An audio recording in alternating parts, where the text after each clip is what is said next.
Hi students, welcome to chem classes. तो हमने अपना सॉल्यूशन चैप्टर शुरू किया हुआ है।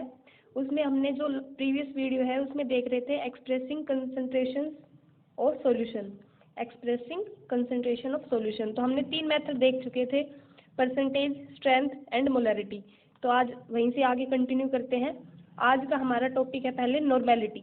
नॉर्मेलिटी को समझते हैं। नॉर्मेलिटी एक वे है किसी भी सॉल्यूशन की कंसंट्रेशन को एक्सप्रेस करने का। तो नॉर्मेलिटी क्या होता है? नॉर्मेलिटी देख लेते हैं। ये होता है number of gram equivalents, number of gram equivalents of solute, number of gram equivalents of solute present in 1 liter of solution, present in 1 liter of solution। solution के 1 लीटर अमाउंट में कितने ग्राम इक्विवेलेंट प्रेजेंट है solution के। अब हमारे लिए ये एक नई टर्म है कि ग्राम इक्विवेलेंट क्या होता है। सबसे पहले हम ग्राम इक्विवेलेंट समझते हैं। ग्राम इक्विवेलेंट होता है नंबर ऑफ ग्राम इक्विवेलेंट्स। कैसे निकालते हैं? नंबर ऑफ ग्राम इक्विवेलेंट, ये होता है हमारा गिवन मास, सोल्यूट का जो मास गिवन है, divide by its equivalent mass.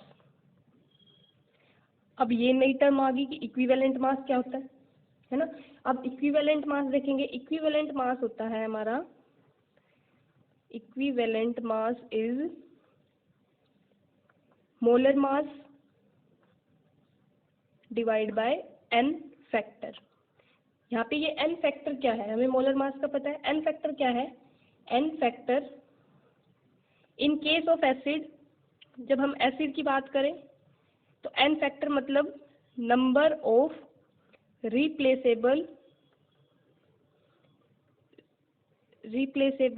H plus, कि कितने H प्लस को रिप्लेस किया जा सकता है।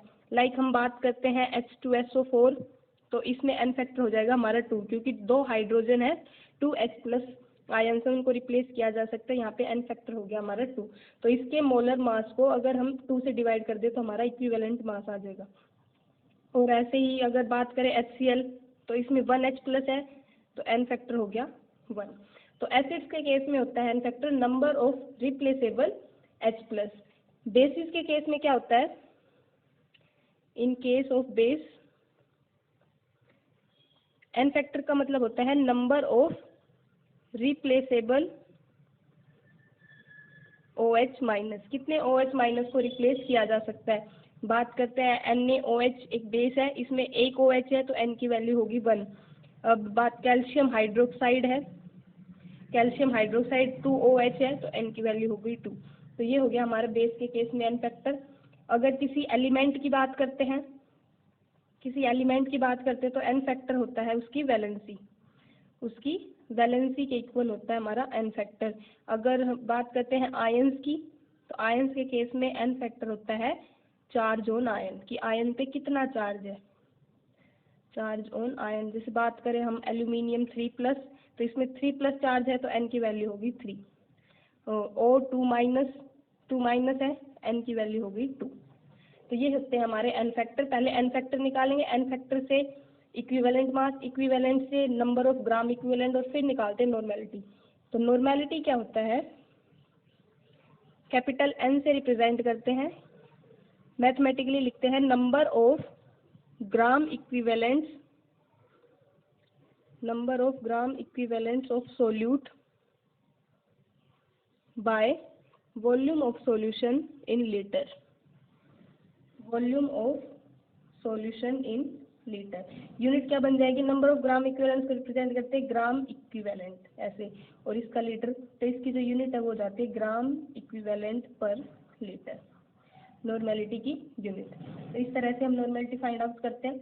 एक एग्जांपल लेके देख लेते हैं, एक एग्जांपल सोल्व करके देखते हैं। क्वेश्चन है ए सॉल्यूशन ऑफ सल्फ्यूरिक एसिड यानी H2SO4 having 0.49 gram of it dissolved in 250 ml of solution। इसकी नॉर्मेलिटी फाइंड करनी है, नॉर्मेलिटी फाइंड करनी है। ऐसे गिवन है H2SO4 का सॉल्यूशन है उसके 0.49 ग्राम डिजोल्व है 250 ml में। तो सबसे पहले हमें निकालना है, नॉर्मेलिटी निकालेंगे तो number of gram equivalent of solute by volume of solution in litre. तो वॉल्यूम ऑफ सॉल्यूशन लीटर में तो इसको कन्वर्ट कर लेंगे, लेकिन ग्राम इक्विवेलेंट निकालने से के लिए पहले given mass by equivalent mass, तो पहले इक्विवेलेंट मास निकालना पड़ेगा। इक्विवेलेंट मास क्या होता है? Molar mass by n factor. पहले निकाल लेते हैं molar mass of H2SO4। Molar mass of H2SO4 क्या हो जाएगा? 2 हाइड्रोजन का 2, सल्फर 32 एंड 4 ऑक्सीजन, तो 16 4 जा 64 and it comes out to be 8 and 9 98 gram per mole. ये हमारा मोलर मास आ गया। इसका एन फैक्टर क्या होगा? 2 हाइड्रोजन है रिप्लेसेबल, एन फैक्टर हो गया 2। तो इक्विवेलेंट मास आ जाएगा हमारा, equivalent mass is molar mass means 98, equivalent mass 2, तो ये आ गया 49। इक्विवेलेंट मास आ गया हमारा। अब नंबर ऑफ ग्राम इक्विवेलेंट्स निकाल देंगे। Number of gram equivalents, number of gram equivalent क्या होगा? गिवन मास, कितना मास गिवन है? 0.49 ग्राम, 0.49 ग्राम, और इक्विवेलेंट मास है हमारा 49। इसको सोल्व करेंगे तो आ जाएगा 0.01, 0.01 नंबर ऑफ ग्राम इक्विवेलेंट आ गया, ग्राम इक्विवेलेंट। अब निकाल देंगे इसकी नॉर्मेलिटी। तो नॉर्मेलिटी क्या हो जाएगी? Normality becomes number of gram equivalents of solute, यानी 0.01 gram equivalent volume of solution in litre. तो देखो volume of solution it is given by 250 ml। ये 250 ml दी हुई है, लीटर में कन्वर्ट करेंगे तो 1000 से डिवाइड कर देंगे, ये लीटर हो गया। इट बिकम्स 1/4, तो 1/4 लीटर। तो इसको सोल्व करेंगे तो ये ऊपर जाएगा 4 हो जाएगा, सोल्व करेंगे तो आ जाएगा 0.04 ग्राम इक्विवेलेंट पर लीटर। ये आ गई हमारी नॉर्मेलिटी की वैल्यू। तो इस तरह से कैलकुलेट करते, थोड़ा लंबा प्रोसीजर पड़ जाता है निकालते निकालते। पहले मोलर मास निकालना, मोलर मास से इक्विवेलेंट मास, इक्विवेलेंट मास से नंबर ऑफ ग्राम इक्विवेलेंट्स, और फिर उसके बाद उसकी नॉर्मेलिटी फाइंड आउट कर देंगे। तो ये तो हो गया हमारी नॉर्मेलिटी। नॉर्मेलिटी का एक और तरीका, अगर हमें स्ट्रेंथ गिवन है, स्ट्रेंथ गिवन है फिर नॉर्मेलिटी पूछे तो नॉर्मेलिटी हो जाता है, नॉर्मेलिटी और स्ट्रेंथ का रिलेशन है, स्ट्रेंथ को अगर डिवाइड कर दे इक्विवेलेंट मास से तो हमारी नॉर्मेलिटी आ जाती है। जैसे प्रीवियस वीडियो में हमने मोलैरिटी देखा था। मोलैरिटी क्या था? मोलैरिटी में अगर स्ट्रेंथ को हम मोलर मास से डिवाइड करें तो मोलैरिटी आ जाता। Molarity as strength by molar mass, और नॉर्मेलिटी में अगर स्ट्रेंथ को इक्विवेलेंट मास से डिवाइड कर दे तो हमारी नॉर्मेलिटी आ जाती है। तो इतना होगा ये नॉर्मेलिटी का। आगे अगला देखते हैं हम मोलैलिटी। नेक्स्ट हमारा टॉपिक है मोलैलिटी। मोलैलिटी को स्मॉल m से रिप्रेजेंट करते हैं। क्या होता है? Number of moles of solute, molality is defined as number of moles of solute present in 1 kilogram of solvent. Number of moles of solute present in 1 kilogram of solvent। देखो अब तक तो हम ये करते हैं कि हम डिनोमिनेटर में क्या रख रहे थे? सॉल्यूशन कि 1 लीटर ऑफ सॉल्यूशन, लेकिन इसमें हम रखते हैं सॉल्वेंट इन ग्राम। ठीक है, तो number of moles of solute present in 1 kilogram of सोल्वेंट। तो मैथमेटिकली लिखे तो लिखेंगे number of moles of solute divide by volume of mass of सोल्वेंट in kilogram में। तो number of moles of solute को मोल से रिप्रेजेंट करते हैं, किलोग्राम, इसकी यूनिट हो जाती है मोल पर किलोग्राम। मोलैलिटी की यूनिट है मोल पर किलोग्राम। तो एक क्वेश्चन सोल्व करते हैं। क्वेश्चन कुछ इस तरह गिवन है कि कैलकुलेट मोलैलिटी ऑफ,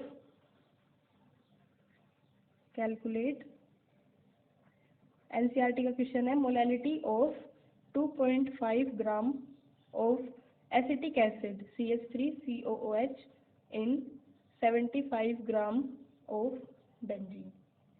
बेंजीन हमारा सोलवेंट है, ये सोलवेंट है, और हमारा एसिटिक एसिड सोल्यूट है। हमें इसकी अमाउंट गिवन है, तो हमें इसके नंबर ऑफ मोल्स निकालने पड़ेंगे। नंबर ऑफ मोल्स के लिए सबसे पहले मोलर मास निकालेंगे, तो मोलर मास निकाल लेते हैं। मोलर मास ऑफ CH3COH यानी एसिटिक एसिड, तो carbon 12, 3 hydrogen 3, 1 carbon again 12, 2 oxygen 32 and 1 hydrogen again 1। तो इसको जब सोल्व करेंगे 2 3 5 2 7 3 0 1 3 1 4 5 6 60 ग्राम पर मोल। 60 ग्राम पर मोल ये आ जाएगा molar mass of acetic acid. तो इसका नंबर ऑफ मोल्स निकाल देंगे। नंबर ऑफ मोल्स, क्योंकि फॉर्मूला में पुट करने के लिए नंबर ऑफ मोल्स चाहिए। Number of moles of acetic acid, ये क्या होता है, given mass by molar mass. Given mass कितना है हमारा 2.5 gram, given mass by molar mass ये हमारा 2.5 ग्राम, मोलर मास है 60 ग्राम पर मोल। ग्राम से ग्राम कैंसिल हो जाएगा। इसको जब सोल्व करेंगे तो आंसर आएगा 0.0417 मोल। नंबर ऑफ मोल्स आगे, volume of solution, sorry mass of solvent in kilogram. देखो वॉल्यूम याद रहता है बाकी क्योंकि सब केस में वॉल्यूम, लेकिन मोलैरिटी के केस में mass of solvent in kilogram. तो मास ऑफ सॉल्वेंट क्या है 75 ग्राम, किलोग्राम में कन्वर्ट करेंगे तो 0.075 किलोग्राम हो जाएगा, है ना। 1000 से डिवाइड कर देंगे तो मास ऑफ सॉल्वेंट ही हो गया। तो मोलैलिटी क्या आ जाएगी, number of moles of solute यानी 0.0417 moles. Mass of solvent in kilogram 0.075 kilogram. Solve करने के बाद आंसर आएगा 0.556 मोल पर किलोग्राम। ये आ गया हमारी मोलैलिटी की वैल्यू। तो इस तरह से न्यूमेरिकल आते हैं मोलैलिटी के ऊपर। एक और न्यूमेरिकल है थोड़ा, ये भी एनसीईआरटी का है, थोड़ा सा ट्रिकी है लेकिन करने की कोशिश करते हैं। न्यूमेरिकल इस तरह से है कि कैलकुलेट मास ऑफ यूरिया। देखो अब इसमें मोलैलिटी नहीं पूछा, इसमें सोल्यूट का मास पूछ लिया, सोल्यूट का भी mass. Calculate mass of urea, urea का क्या फॉर्मूला होता है NH2CONH2, इस तरह से होता है। तो calculate mass of urea required in making 2.5 kilogram of 0.25 molal, यानी मोलैलिटी दे दी इन्होंने, molal aqueous solution, aqueous solution. तो इन्होंने हमारे फॉर्मूले के अकॉर्डिंग सिर्फ हमें मोलैलिटी पता है, मास ऑफ सॉल्वेंट भी नहीं पता क्योंकि इन्होंने जो दिया है वो है मास of solution. Mass of solution given है, ये मास ऑफ सॉल्वेंट गिवन नहीं है। अब हमें सारी चीज़ें निकालनी पड़ेगी। तो चलिए शुरू करते हैं। देखो कैसे अप्रोच करेंगे इस क्वेश्चन को, समझने की कोशिश करना। सबसे पहले ये देख लेते हैं मैं क्या क्या गिवन है। मोलैलिटी गिवन है, मोलैलिटी गिवन है 0.25 मोलल, स्मॉल m से रिप्रेजेंट कर दे या फिर ऐसे लिख दो मोल पर kilogram. Mass of solution given है, हमें फॉर्मूले में पुट क्या करते हैं सोलवेंट का, तो सोलवेंट का क्या हो जाएगा, सॉल्यूशन में से अगर सोल्यूट का माइनस करें तो सोलवेंट का आ जाता है। मास ऑफ सोल्यूट प्लस सोलवेंट, ये होता है मास ऑफ सॉल्यूशन के इक्वल। तो मास ऑफ सॉल्यूशन गिवन है 2.5 किलोग्राम। अब मोलैलिटी क्या होता है, मोलैलिटी होता है number of moles of solute by mass of solvent in kilogram. तो हम नंबर ऑफ मोल्स से अप्रोच करने की कोशिश करते हैं। पहले इसका निकाल लेते हैं molar mass, molar mass of urea. Molar mass of urea क्या आ जाएगा 4 hydrogen 2 nitrogen 1 carbon and 1 oxygen. Solve करेंगे तो ये आ जाएगा 60 ग्राम पर मोल, 60 ग्राम पर मोल आ जाएगा। मोलर मास आ गया। नंबर ऑफ मोल्स क्या होता है, number of moles, number of moles of urea हो जाएगा गिवन मास, लेकिन वो तो हमें गिवन भी नहीं है, वो ही तो हमें निकालना है। तो गिवन मास बाय मोलर मास। हम मान लेते हैं गिवन मास को, ये जो गिवन मास है वो है हमारा x किलोग्राम, किलोग्राम में मान लिया क्योंकि हमें किलोग्राम में गिवन है, हमने x किलोग्राम मान लिया। अगर इसी को ग्राम में लिखेंगे तो 1000 ग्राम भी लिख सकते हैं। तो अब क्योंकि इसमें तो नीचे हमारा मोलर मास ग्राम पर मोल में होता है तो ऊपर भी मास को ग्राम पर मोल में लिख देंगे। नंबर ऑफ मोल्स क्या हो जाएगा हमारा, number of moles given mass जो हमने माना x ग्राम, इसको ये लिख सकते हैं, माना हुआ है हमने गिवन मास है x किलोग्राम, लेट कर लेते हैं ऐसे तो लिखे, let mass of solute, mass of solute given था ही नहीं, let mass of solute x kilogram और ग्राम में 1000 x ग्राम। तो यहाँ पे जब पुट करेंगे तो ये हो जाएगा number of mole 1000 x gram, molar mass 60 gram per मोल, तो ग्राम से ग्राम कैंसिल हो जाएगा, पर मोल ऊपर जाके मोल बन जाएगा, ये हो जाएगा 1000 x बाई 60 मोल्स। ये आ गया हमारा नंबर ऑफ मोल्स। अब देखो ये हमें गिवन है मास of solution, mass of solution given है हमें 2.5 किलोग्राम, 2.5 किलोग्राम गिवन है। मास ऑफ सोल्यूट हमने कंसीडर किया है, लेट किया है कि ये x किलोग्राम है, तो मास ऑफ सोलवेंट आ जाएगा यहाँ से, मास ऑफ सोलवेंट, सॉल्यूशन में से सोल्यूट का मास माइनस कर दें तो मास ऑफ सोलवेंट आ गया।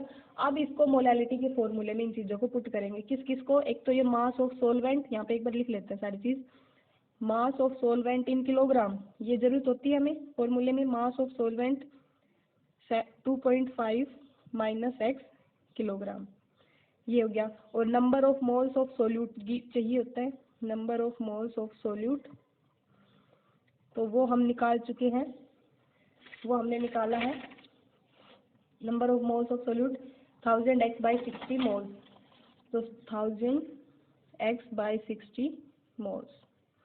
फॉर्मूले में पुट करेंगे, molality is equal to number of moles of solute यानी 1000 x by 60 by mass of solvent in kilogram यानी 2.5 माइनस x, और मोलैलिटी क्या गिवन है हमें, यहाँ पे लिख सकते हैं 0.25 क्योंकि ये गिवन है मोलैलिटी। अब इसको सोल्व करेंगे, ये डिनोमिनेटर है, इधर जाके मल्टीप्लाई होगा तो ये इसकी मल्टीप्लाई हो जाएगा 6, 25 को 25 से 6 to 5 और 3 के बाद डेसिमल लग जाएगा, तो 0.625 माइनस 0.25x, हमें x की वैल्यू निकालनी है, is equal to 1000 x by 60। ये हो गया 1000 x बाई 60।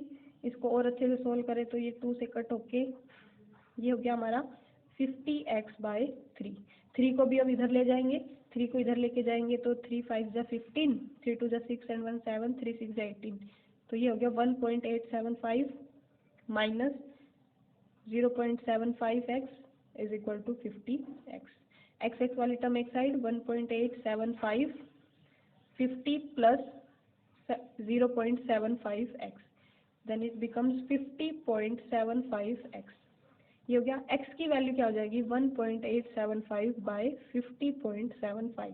जब हम इसको सोल्व करेंगे तो हमारा आंसर आएगा 0.0369 किलोग्राम, ये आएगा हमारा आंसर x का, यानी हमारा मास ऑफ सोल्यूट आ गया, जो निकालना था mass of solute, it comes out to be 0.0369 kilogram. इसी को अगर ग्राम में करना हो तो क्या 1000 से मल्टीप्लाई कर देंगे, 1000 से मल्टीप्लाई करेंगे तो ये हो जाएगा 36.9 ग्राम, ऐसे भी लिखा जा सकता है 36.9 ग्राम। तो यहाँ पे हमारे मोलैलिटी वाला कॉन्सेप्ट पूरा होता है।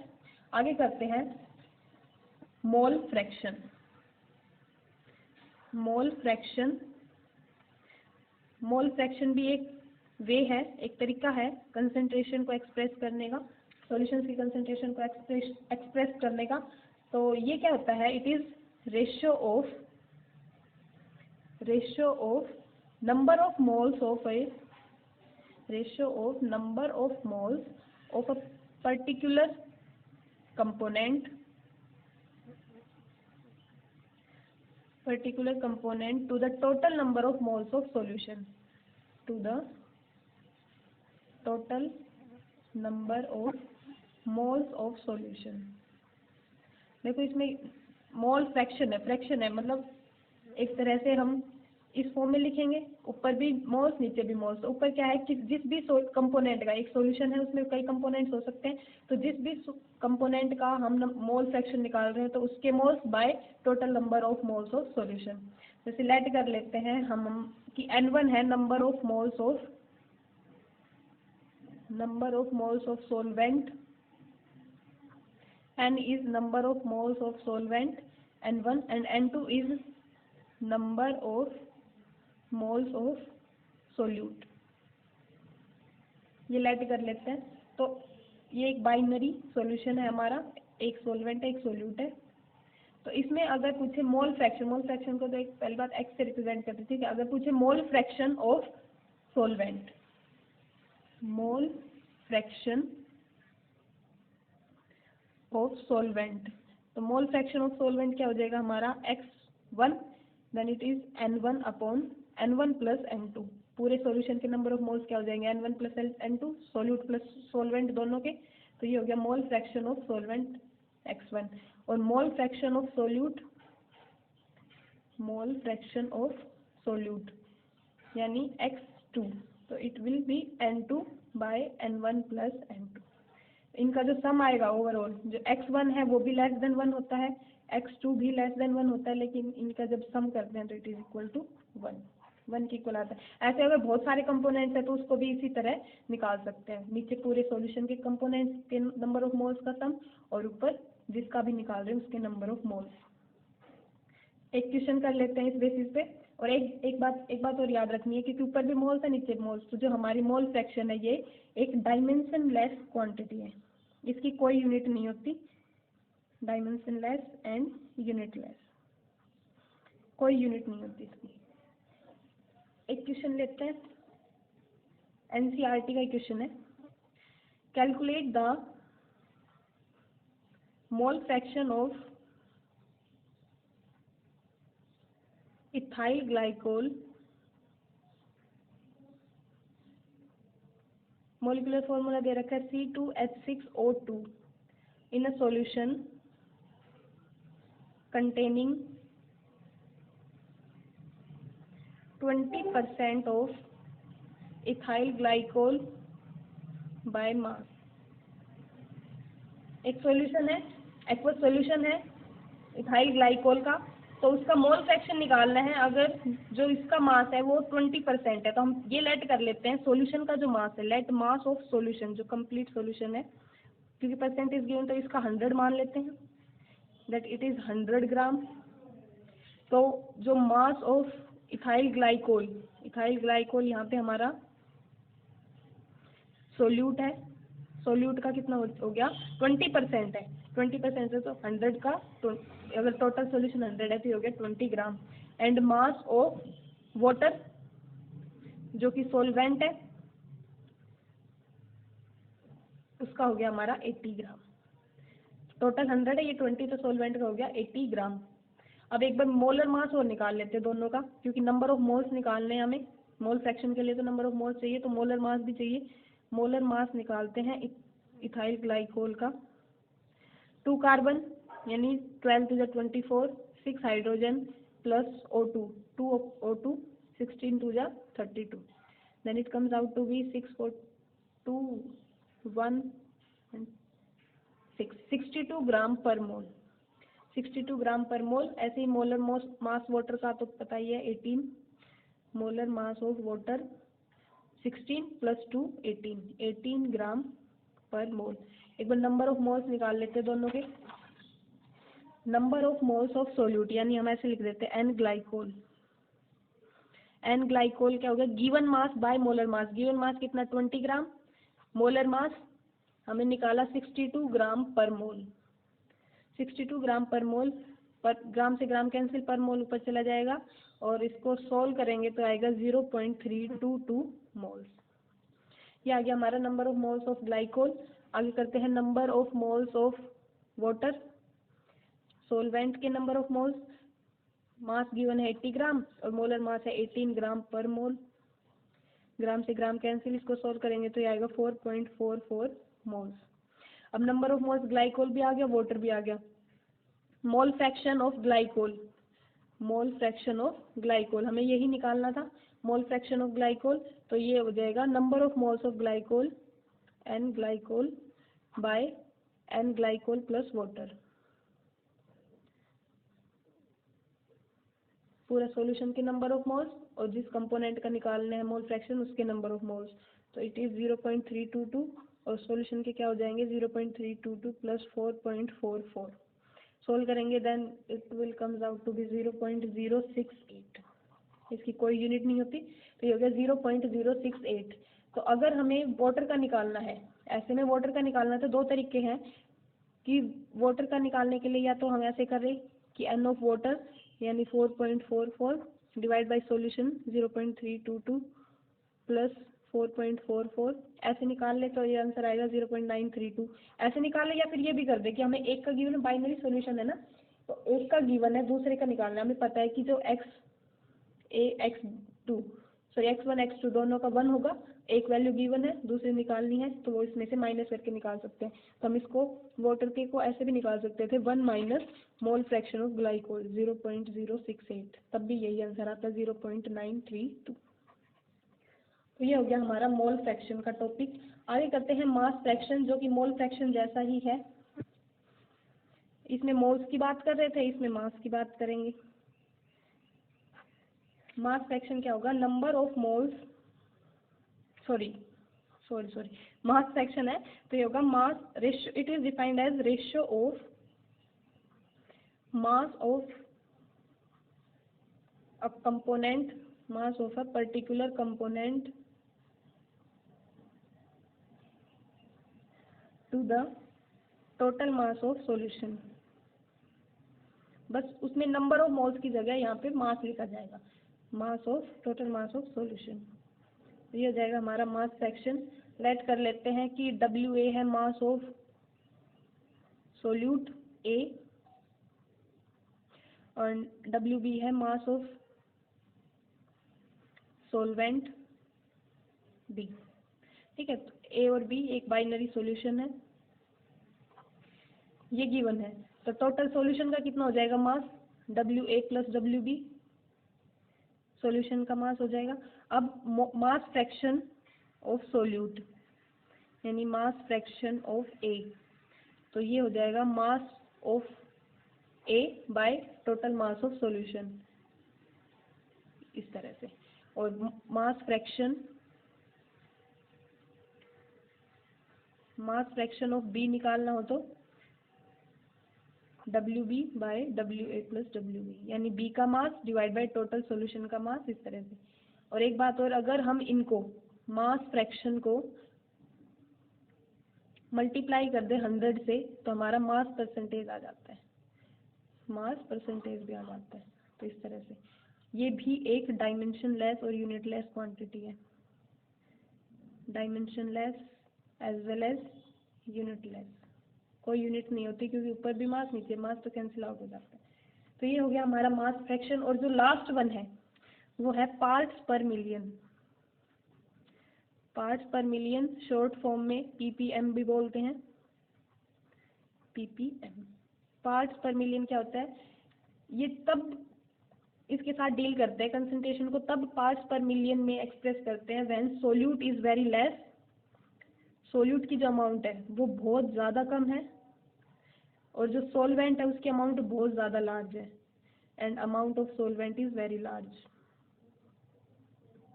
उस केस में हम पार्ट्स पर मिलियन में डील करते हैं, वेरी लार्ज। निकालते कैसे हैं, PPM ये निकालने का है number of parts of component, number of parts of component divide by total number of parts of component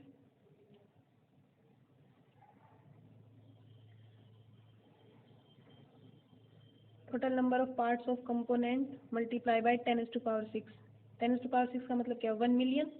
1 million equal होता है 10 लाख के, और 10 लाख को ऐसे भी लिखा जा सकता है 10⁻�6। ये बन गया हमारा 10 लाख। तो ये होता है पार्ट्स पर मिलियन निकालने का फॉर्मूला। ये कब निकालते हैं? जब हमारा जो सोल्यूट है वो बहुत लेस अमाउंट में प्रेजेंट है। जैसे एयर में पोल्यूटेंट्स की कंसंट्रेशन निकालनी हो तो एयर है वो बहुत ज़्यादा है, एयर एक सोलवेंट है, और जो पोल्यूटेंट्स है जो एयर को पोल्यूट कर रहे हैं वो हमारे सोल्यूट है, तो वो बहुत कम अमाउंट में प्रेजेंट है। तो उस केस में उनकी कंसंट्रेशन को concentration of pollutants in water में निकालना हो या फिर एयर, तो इन केस में पार्ट्स पर मिलियन में उसको एक्सप्रेस किया जाता है कि 1 मिलियन में कितने पार्ट्स है उस पर्टिकुलर पोल्यूटेंट के। 1 मिलियन ऑफ सॉल्वेंट में, 1 मिलियन ऑफ बेसिकली सॉल्यूशन में कितने पार्ट्स है पोल्यूटेंट्स के, तो उसके ऐसे एक्सप्रेस किया जाता है इसको पीपीएम में। एक और बात याद रखने की जरूरत है, जो हमारा molality, mole fraction, mass fraction, ये क्या है? सारे टेम्परेचर इंडिपेंडेंट है, temperature independent.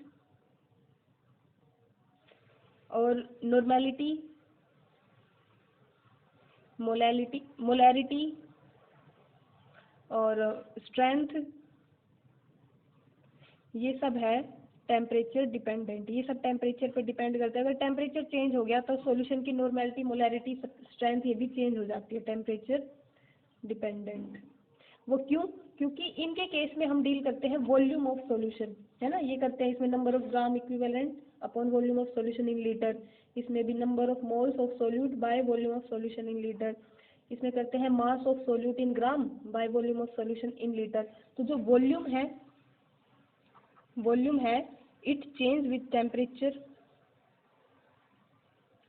It change with temperature. तो वॉल्यूम चेंज होगी तो इन ये मोलैरिटी, नॉर्मेलिटी, स्ट्रेंथ ये भी चेंज हो जाती है। लेकिन इनके केसेस में हम मास के साथ डील करते हैं। Mass, number of moles of solute by mass of solvent in kilogram. N में भी number of moles, mass fraction में भी मास के साथ डील करते हैं। और मास है it doesn't change with temperature. Temperature के साथ इसमें कोई चेंज नहीं होता, इसलिए ये सारी क्वांटिटीज टेम्परेचर चेंज होने पे भी किसी भी सॉल्यूशन की सेम रहती है और ये वेरी करती रहती है।